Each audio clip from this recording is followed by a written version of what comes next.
Take a minute, let's mismanage your time. It's getting high up in here, but I'm focused on mine. There's only one thing, baby, that I really need to know. Yeah. Oh, sige, game. Ayun na yan, ka-trippers. It's August 21, 7:32 p.m. Galing kami sa work ni G. 3 hours ago ako. Tapos siya naman, 7 to 2 p.m. Tapos ako naman, 11 to 4 p.m. Ang script namin today, ka-trippers, in connection po to sa yesterday na upload namin about sa change of address. Kasi yung sa change of address na yon hindi namin na-clarify doon kung may binayaran ba kami o wala sa Service Ontario. Maryville. Ayun. So, anong masishare mo doon sa experience natin? Okay naman siya. Meron siyang meron kasing kinukuha na ticket. Yung parang sa mga Meralco bills. Pag doon kayo sa opisina. Then, pagka first time ka sa OHIP, sa Maryville na Service Ontario, hindi sila nag-aayos doon. Bali yung renewal lang. Renewal of driver license, OHIP.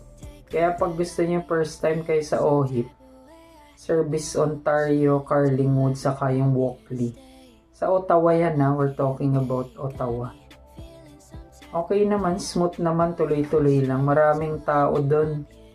Ilang personnel yun nandun na mag-a-assist sa'yo. Kahit makuha mo 67, na-accommodate ka talaga nila. Yun.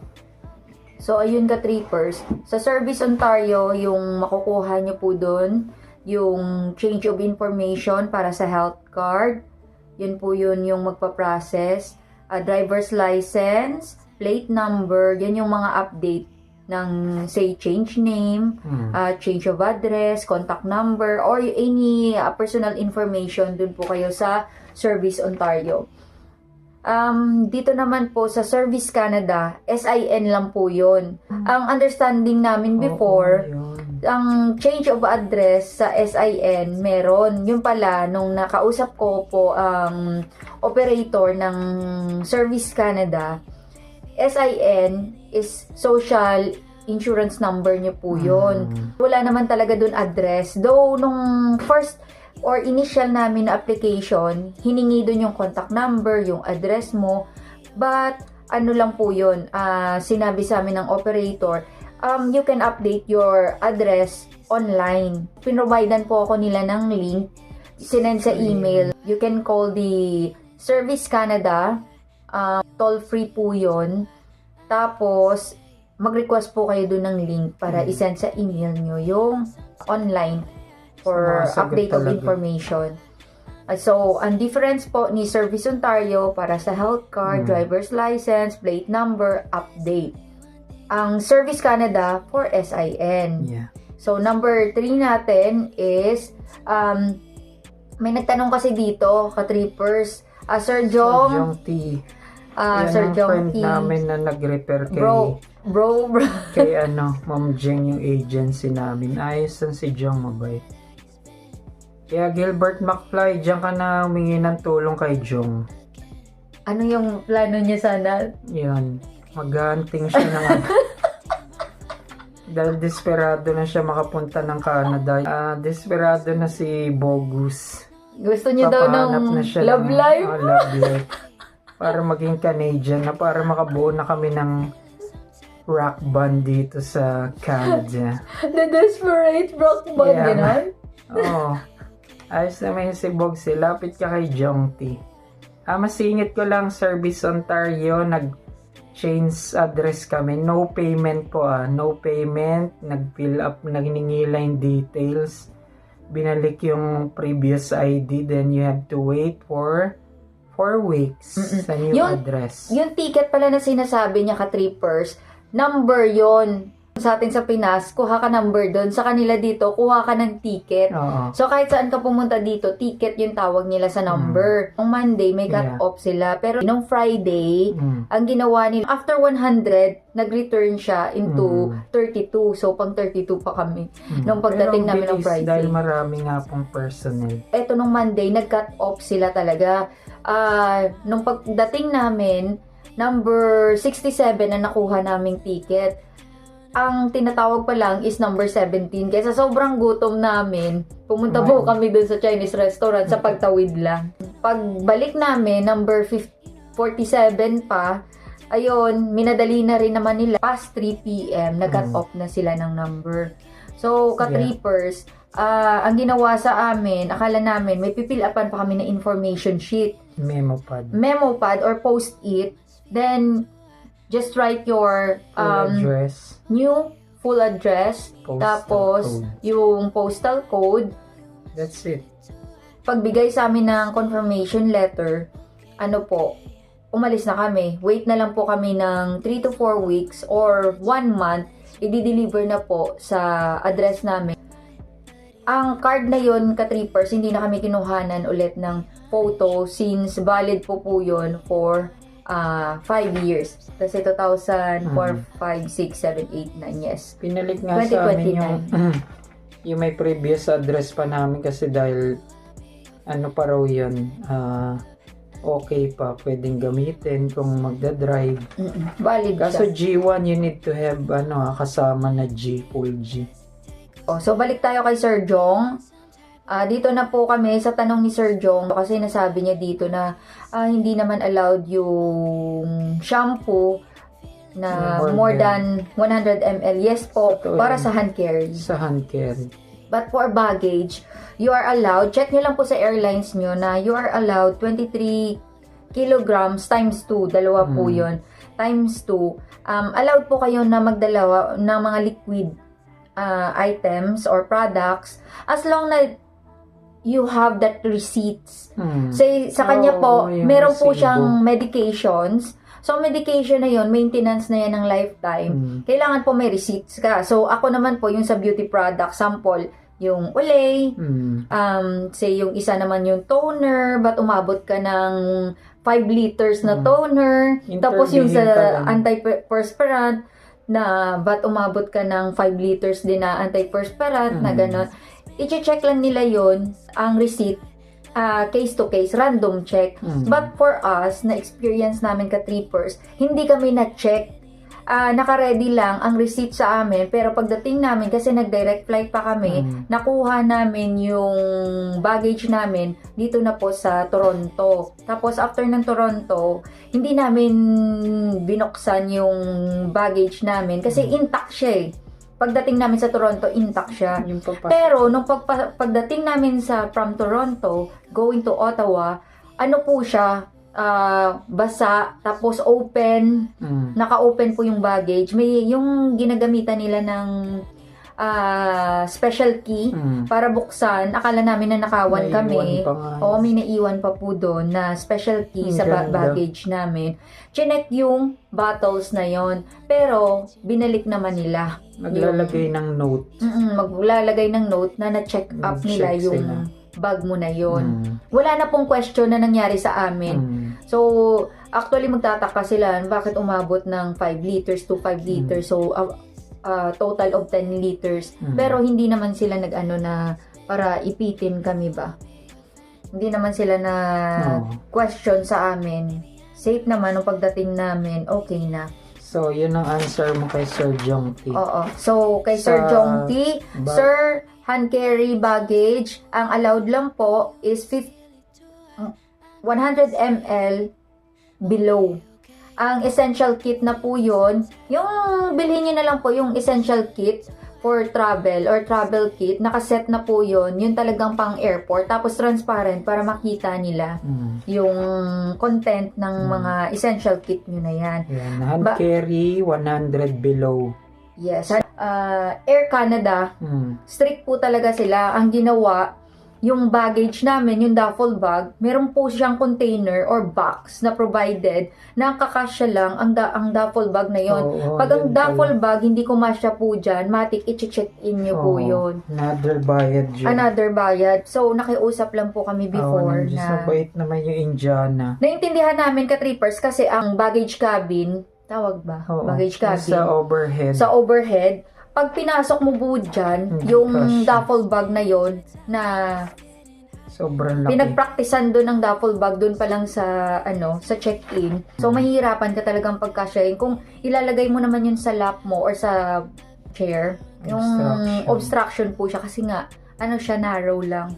Airbus. Ito naman ni ma'am na kasya kaya pinalusot Oo, na kami. Airbus siya, ka-trippers. Kaya naman. Pwede rin po kayo magdala ng 2 duffel bag or 2 knapsack kung Yeah. gusto nyo. Kasi ako isang duffel, isang knapsack. Siya din po isang knapsack, isang duffel bag. So okay lang as long na carry nyo naman. Basta yung duffel bag po, huwag masyado malaki. Yung kasya dun sa overhead. Mga talaga yung mga valuable things nyo ang ilalagay po dun. Topic 4. Topic 4 po natin, additional ka-trippers. Yun yung sa may mga credit card, mga na lang to Di ba nasa airport kayo nang sa Pinas? May pa-previous po kasi yung mga card natin dyan. Especially kung may hawak po kayong black card. Say sa mga bank nyo na provided na credit card. Sa amin, sample, BPI black card. So may allowed po kami na pumasok sa PAGS. Yun yung sa airport. Na i-post ko na lang po dyan sa front yung video na yon. Free meal po ron. Free meal. Free meal po yun. Free For drinks. 3 hours. Buffet po yun. Yeah.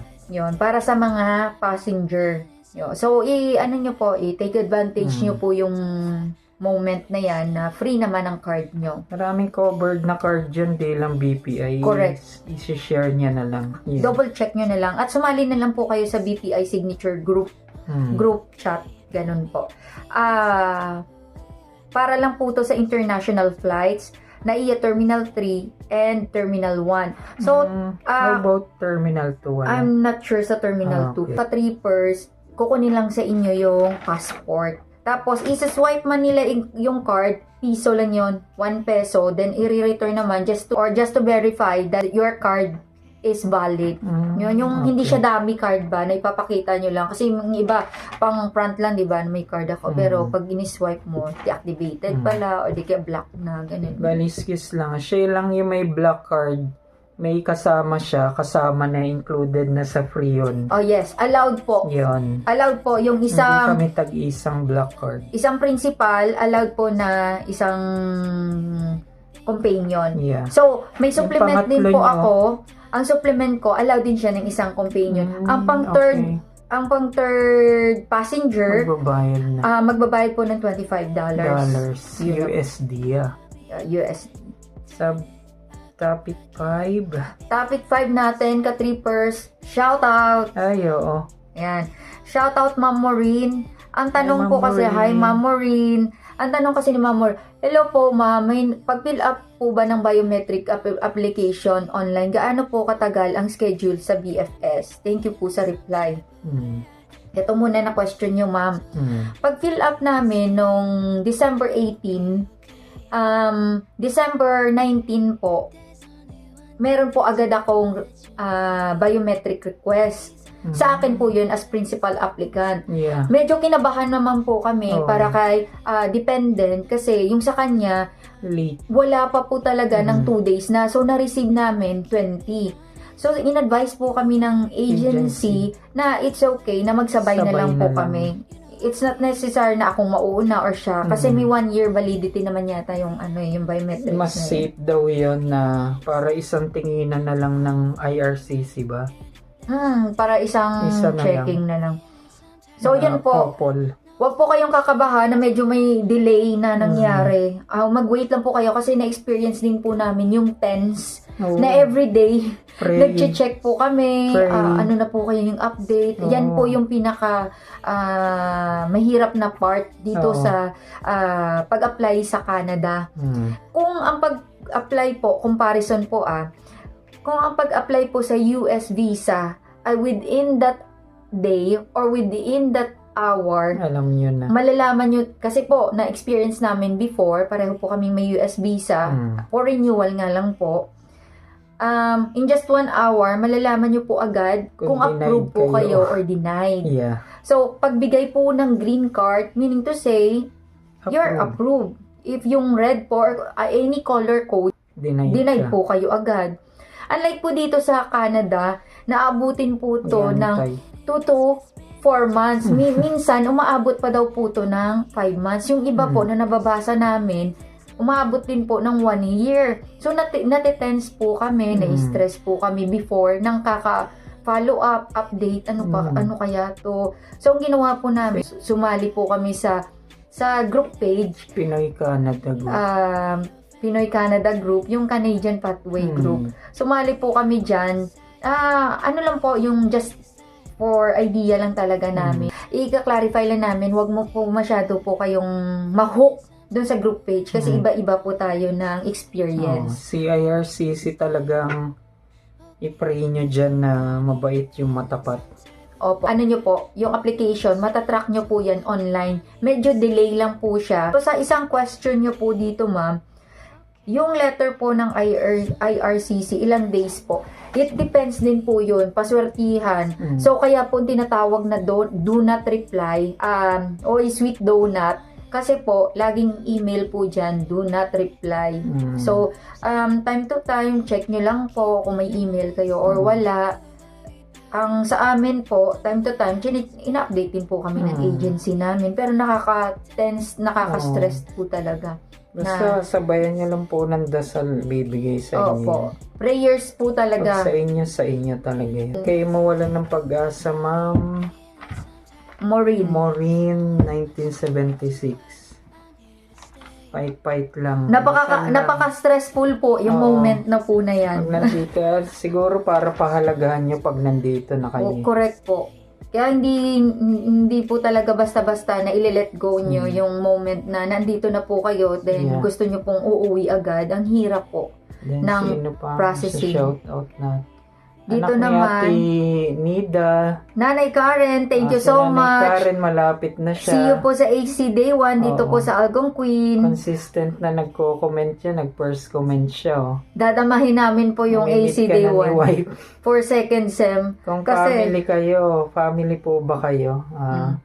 Welcome dito. Hindi po muna kami magbo-volunteer. Plan po namin sana mag-volunteer. Kaya lang gusto namin po mag-Disney Princess. Pag susunduin ko siya, mamimit ko kayo, Nanay Karen. Opo, kung may kasama po kayong husband or basta family of 3 or kids na since day 1 po yun, pwede rin naman po isama niyo sila na visit po sila. Kasi okay lang. Hindi lang kasi, pala nakasama dahil may work na ako. Kasi may work siya. Pwede naman pong sumama. Oo. Maganda. Though may nakalagay doon kasi ticket, isa lang yung allowed. May ticket kasi yan isa lang ang allowed na sa yan, Everbright na Kayo po mag-alala pag nakita Pero pwede niyo po silang iwan doon sa e-commons. Open po yon. May Starbucks doon. May Tim Hortons. May mga canteen. Pwede po talaga yung any visitors. Pag sinusundo ko. Pwede po. Okay, mag-alala pag nakita namin kayo, papalibre lang naman kami sa... Hindi mo, pag nakita niyo po kami, hindi niyo kami makikilala at hindi ka rin namin makikilala. Kasi kilala niyo lang po kami sa G1 Trippers. Tapos magsuot na kayo na malamig, medyo fall na, pero malamig po Ready nyo na yung jacket niya ng family nyo. Nanay Karen, shout out. Since going na po kayo dito, malamig na po, tapos it's raining. So, don't forget to bring your umbrella. Yun lang ang masasabi ko. Mga papunta rito ng Ottawa yun, mag-jacket na Jacket, umbrella, kasi maulan na po. Everyday yung mood niya, wagas. Maulan, mainit, tapos maulan. Ayun, yung anak niya, Tinida, na consistent. Hi, John Ray Luyong. Thank you so much for watching. Papabayaan mama mo sa school mo, John Lawrence, brother niya po to. Wow. Si John Lawrence. So, Opo. mababait na bata yan. Ayun. Si Sir Gilbert Jong, Maclay. ito yung si Sir Jong. Nice video bro and sis, pero hindi ba ma-confiscate ang bottle of shampoo sa airport? Small lang ang allowed, 100 millimeters or 100 ml. Yes po, sa hand I-replyan carry, na yan. bawal po talaga yung more than 100. I-replyan. Si Gilbert Macfly na gitarista, malupit yan. Shout out sa'yo, bro. Thank you. Ito naman si Nas hello po Nas thank you for hello. your comment. Sabi niya kasi, For ma'am, viewing. open po sila sa Sabado and may number po ba sila na pwedeng tawagan? Open po yung sa pag-ibig po to sa Imus, Robinson's Imus. Open po even Saturday. Yes. Pero pwede nyo pong tawagan in advance para hindi po sayang yung effort nyo pag pumunta doon. Nag-comment na po ako Baka dito. Check nyo nag-iba. na lang po yung contact number. Baka nag-iba. Basta dun sa parking lot yung ano niyan, entrance, sir. Anong oras po pwede pumila? Weekdays lang po available dyan sa Robinson Imus para sa card, diba? Ang sabi ko dito, early po, mahaba po ang pila. Much better 5 to 5:30 a.m. Ando doon na po kayo. Oo, nandun kami 5 a.m. Oo. Kasi hindi po talaga nauubusan. Ay, sorry, nag-ano siya. Hindi po nauubusan ng card dahil naubos po na ano. Minsan po kasi nai-error yung card sa printing. Yeah. Na-experience ko po yun kasi sa harap ko mismo po nangyari yung card na 2 times ako po ang member nag-request ng loyalty card para to sa especially sa loyalty card.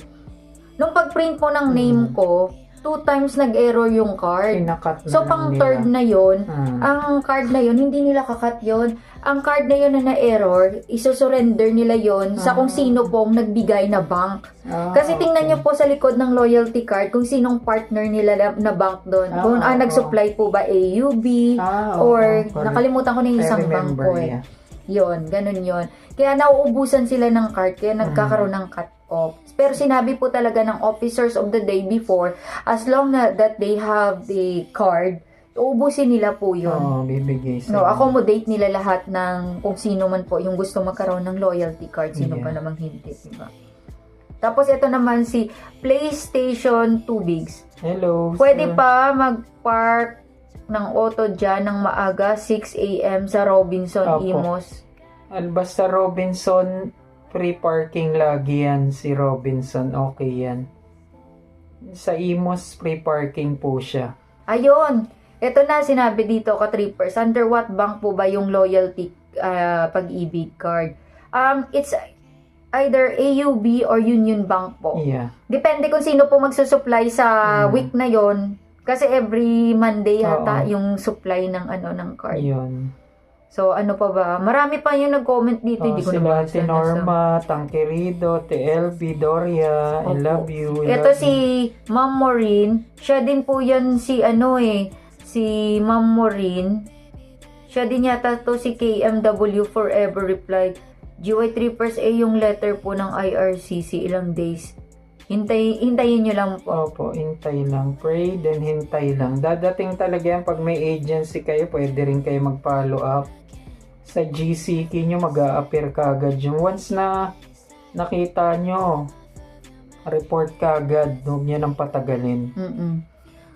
Ito naman ka-trippers, additional lang, kasi may nagtatanong dito yung sa apostille, sa driver's license. Bigay namin yung experience namin sa inyo ka-trippers. Go.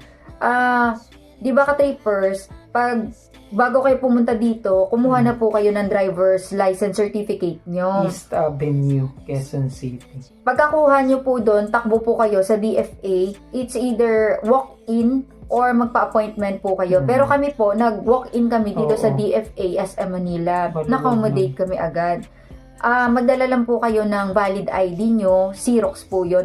Pero kung hindi kayo naka-Xerox, may Xerox copier doon available sa kanila. Bayad lang po kayo. Tapos, ito naka-trippers, babalikan nyo yan pag expedite within 2 working days. Yeah. Pag regular, 5 working week, days. yeah. Hindi naman siya pa 1 week. 5 days. 5 working days. Tapos, sa 5 working days, bibigay nila yung apostille na yon, naka-stamp na yon doon naka-partner na yon sa DL nyo, certificate. Pagdating nyo po dito sa Canada, kasi may driver's license po tayo, hindi po yun international driver's license. It's not necessary na international driver's license, especially dito po. Sa experience lang po namin dito sa Ontario, Ottawa po Ito na yung namali. Oo, dito po kami kasi namali Yeah. Big share na lang namin yung technique. Sobrang excited ba? Naging sobrang excited po kami. Instead na damahin po namin yung apostil namin na good for 6 months. Pero nagpa-convert po kami agad ng Into driver's G1. license into Ontario driver's license. So, ang G1 po kasi na yan, equivalent yan sa student permit. Oo. Once na nagpa-convert po kayo dito, tapos mag-style po kayo na, may driver's license naman ako dito ng Pinas, pwede ko pa to gamitin. Hindi na po, matitrace na po kayo. Yun kasi nakausap ko mismo po yung sa Ministry of Transportation, ganon. Sabi niya na na-convert na kasi. So better, it's either isa lang po magpa-convert, ang isa po, yan muna yung magiging driver. Kasi dito po sa Ottawa, iba po yung driving nila dito compare po sa atin sa Pinas. Maluwag yung madali, maluwag yung road, walang traffic, pero yung mga gesture, yun ang napaka-strict po ng na-disappoint ako gesture. talaga. Yung kailangan ganito talaga po, left, right, hindi Kasama pwede yung tong body mo. Oo, yung body nyo po kasama dito. So, Kaya- you have to familiarize muna ng place bago po kayo magpa-convert. Kaya mag-ipon kami, ipapasok ko na lang siya. Hindi ko na iti-take risk, sayang yung full G niya So, yung update ka trippers, nakakuha kami both ng G1. Yun yung isa na unang take ko, nag-testing ako na bumagsak ako. Akala ko, madali lang yung ano lang ba, dire-diretso lang, walang review, dumiretso lang ako. So, tuloy, yung written ko, failed ako. Kasi 14 lang ako over 20. Tapos, dito naman sa pero sa symbols and signs, pasado ako doon kasi 2 section po yun, 2 sections. Ngayon, ang isa na yun, binalikan ko, nakapasa naman po. Binigyan po kami ng instruction para magdiretso na po kami sa full G. Because of the experience sa kay apostille. Opo, kasi pag more than 24 months ka na nag-drive, pwede na po yun na ifo-full G ka. Ang full G rito parang professional. Yung wala ka ng kasama na iba, kahit ilan yung passenger mo, walang limited na 12 midnight to 5 a.m. Yun ang privilege ng full G. So, equivalent ka 3 first, G1, student, G2, non-pro, yung full G, yun yung professional. Yeah, that's one. So, pag sa G1, kailangan ng full G na kasama. Dito naman sa G2, kahit wala yung full G, pero hanggang 12 midnight lang siya. Yeah. 12 midnight to 5 a.m., hindi po siya pwede mag-drive. Tapos, by law, kailangan laging may seatbelt kahit yung sa likod. Kahit hindi ka pa baby, kahit adult ka na, pwede, kailangan mag-seatbelt ka. Dito. Ayun. Tapos, nung kumuha po siya ng exam sa drive test niya, sadly na failed siya. Ikaw makwento. Ayun, kulang pa sa gesture. So, babalik ako ng G2. Kaya too many errors daw po siya. Pero, ito yun ka-trippers. Too many errors. Kasi nga, hindi mo makukuha sa isang oras. Hindi isang araw po isang oras lang na training. Yung isang pag-ikot-ikot doon sa parkway nila. Parkway ba tawag doon? Sa parkway na yon. Parkway saka airport driving. So sana, kasi yun yung disadvantage ka trippers pag wala kang kamag-anak dito sa isang place na pumunta ka. Walang mag-guide sa'yo kung ito yung do's and don't. Pero for me, appreciated ko po yun yung moment na yun na tinutuklas namin everyday yung mga bagay kasi effort naming dalawa yun. Hindi dahil tinulungan kami ng ibang tao. Kaya nagiging strong po lalo ang personality ng isang tao pag napapatunayan niya na kaya niya. Sanay po kami lang dalawa tutuklas sa Pinas. Ayaw po kasi namin na lahat fixer-fixer, yung tulong-tulong, o di kaya yung utang na loob kasi nakakahiya din naman mag-disturbo sa ibang tao. Kasi may family, may work din yan. Pero ang swerte po ng iba, na syempre pagdating dito, guided na sila yung ganun. Kahit nasa edad po namin na to na 40, 50, Tuklas-tuklas tuklas-tuklas pa rin kami. Oh. Nalungkot naman ako nun, pero lagi nga go with the flow ni God.